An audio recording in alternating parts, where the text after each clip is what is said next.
I'm fat because my parents are fat. I was speaking to a woman last week who said this. And I asked her, what do you exactly mean by that? And she said, well, when I was a little girl, my parents, we weren't very active. I didn't play sports. And they basically fed me as many cupcakes and allowed me to drink as much soda as I possibly wanted. And she truly believed this. And she had this victim mentality of blaming her parents for her being overweight. And what I mean is she would go to the doctor and the doctor would say, hey, you're pre-diabetic, you have high cholesterol, you have high blood pressure. And she'd be like, well, yeah, that's my parents' fault. Or she'd be forced to shop in the plus size section of the store. And she would be like, well, I'm only here because of my parents.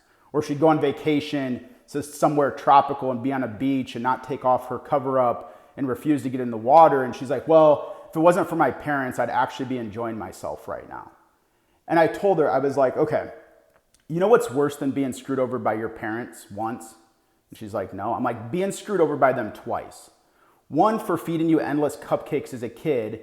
And then two, screwing yourself over because for decades upon decades upon decades, you can't move on and take personal responsibility and stop playing victim and continue to blame your parents for the last 30, 40 years for you being overweight.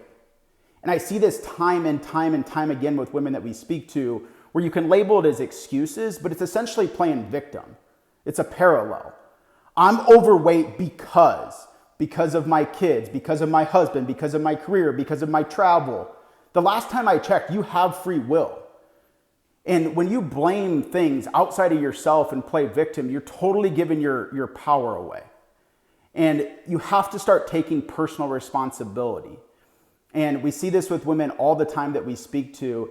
Until they can give up this victim mindset and stop saying, I am this way because, they'll have a really difficult time making a real transformation.